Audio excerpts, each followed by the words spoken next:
एक पॉइंट है तुम्हें दे रहे हैं, मान लो इसका नाम ए है और एक लाइन है, तो यहाँ से एक परपेंडिकुलर हमने गिराया, इस पॉइंट को कहते हैं फुट ऑफ परपेंडिकुलर। क्या कहते हैं? Foot of perpendicular. फुट मतलब क्या है? पैर। अगर कोई आदमी यहाँ पे खड़ा है तो इसका यहाँ सिर है, तो यहाँ क्या है? इसका पैर है।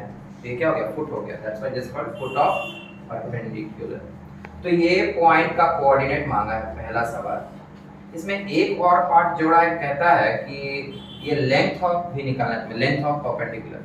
कोई बात नहीं, जब ये पॉइंट मालूम हो जाएगा, ये पॉइंट मालूम हो जाएगा, दो पॉइंट से दूरी निकालना है ना, डिस्टेंस फार्मूला, बस निकाल लें, उसमें कोई बहुत बड़ा बात नहीं। हम लेकिन इसमें एक सवाल और ऐड करेंगे कि 21 के बाद 22, 23, 24 ये सब में कुछ वैसा ही कहा है। आगे के सवाल में यही काम करने कहा है, परंतु कभी-कभी वेक्टर फॉर्म में दे देगा, तो डरना नहीं।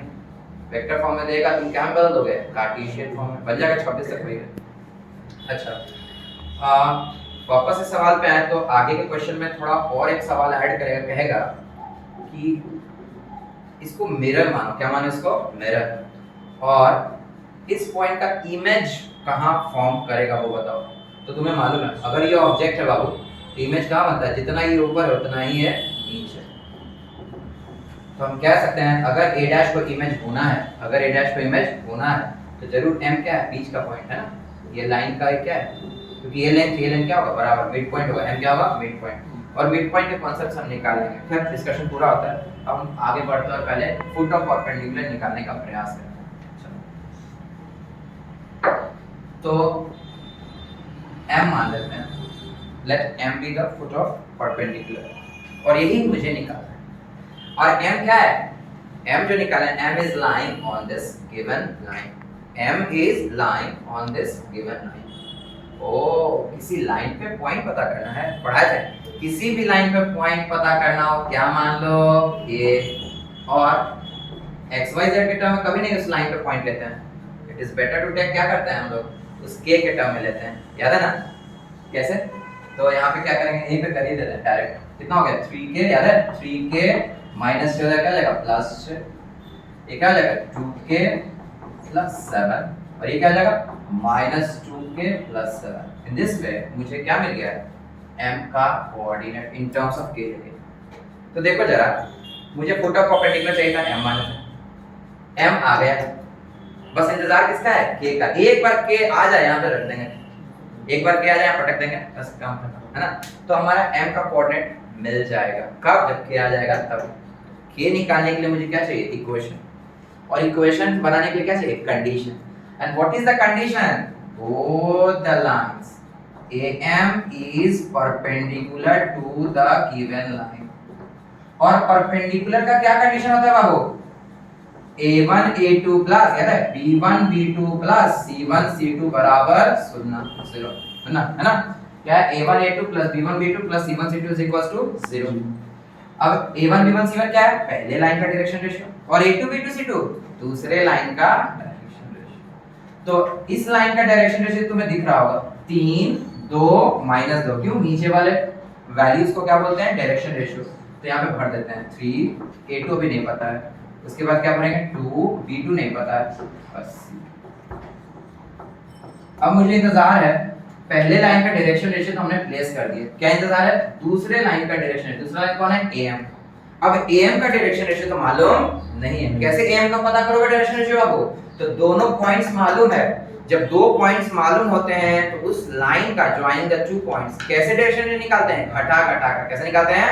घटा घटा कर। तो चलो AM का हम डायरेक्शन रेशियो निकालेंगे कैसे? घटा घटा कर। कैसे निकालेंगे? घटा घटा के। घटाओ, 3k प्लस 6 में 1 घटाएं, क्या आएगा? 3k plus 5। डायरेक्ट लिख देना।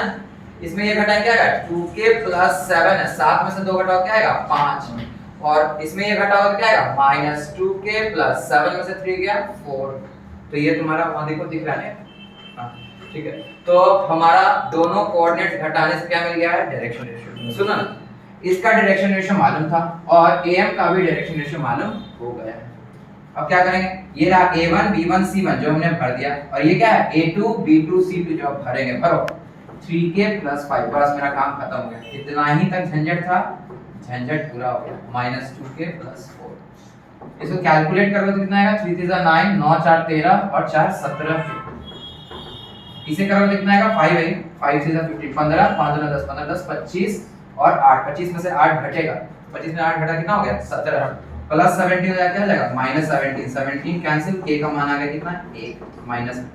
ठीक है, हमारा तो कोऑर्डिनेट यहीं पे आ गया था, इंतजार में थे के और इंतजार भी अब खत्म हुआ था। देयरफॉर हमारा फुट ऑफ परपेंडिकुलर यानी m है 3k + x 2k + 7 - 2k + 7।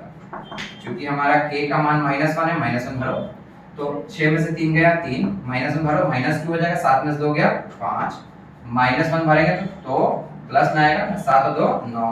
तो this is your answer foot of. लेकिन अभी और काम है, फुट ऑफ परपेंडिकुलर तो आ गया, इसमें एक और पार्ट कहा था, दूसरा part find the length of perpendicular, यानी am की लंबाई चाहिए।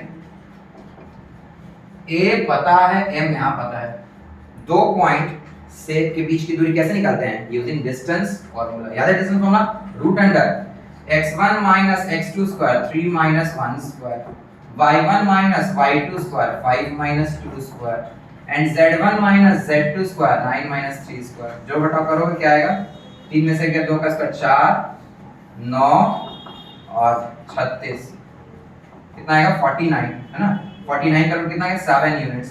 तो ये तुम्हारा सेकंड पार्ट आंसर। एक और पार्ट करेंगे हम लोग अभी। तो ये था फुट ऑफ परपेंडिकुलर, ये लेंथ। हमने कहा कि इसमें हम ऐड ऑन कर रहे हैं 21 में, 21 में इतना ही पूछा था, 21 खत्म हुआ, लेकिन 22 से 24 में सवाल यही होगा, खाली अंक बदलेगा। क्या कहेगा सुनो जरा गौर से, कहेगा कि ये a है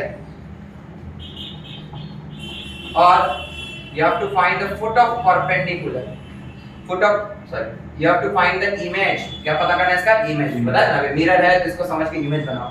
तो इमेज का मान लिया अल्फा बीटा गामा, तो m मिड पॉइंट की तरह बिहेव करेगा है ना, क्योंकि दोनों लेंथ am लेंथ और ma डैश लेंथ बराबर होगा। तो m क्या हो गया, m is mid point of a dash.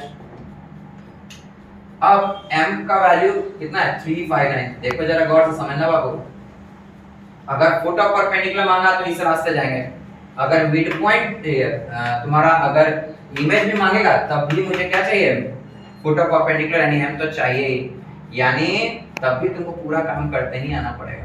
ठीक है, क्या बोल रहे चलो देखो, याद है मिड पॉइंट फार्मूला क्या था, x1 + x2/2 इन दोनों का एवरेज ये है, y1 + y2/2 इन दोनों का एवरेज और इन दोनों का एवरेज क्या होता है, फिर से देखो x1 + x2 यानी 1 का एवरेज क्या है 3। चलो बीटा और 2 का एवरेज क्या मिलेगा बाबू, कहता मिड पॉइंट मतलब एवरेज, और गामा + 3 का एवरेज कितना मिलेगा 9। ऐसे में अल्फा का मान कितना हो गया 2 3 6 में से गया 5, बीटा हो गया 5 × 10 में से हो गया 8 और गामा तुम्हारा हो गया 9 × 8 से गया 15। देयरफॉर इमेज का जो कोऑर्डिनेट है a डैश कितना है 5 8 और 15। फिर से बता दें इस सवाल में यही तक सवाल था, हमने ये क्वेश्चन ऐड ऑन किया है, कॉपी करो।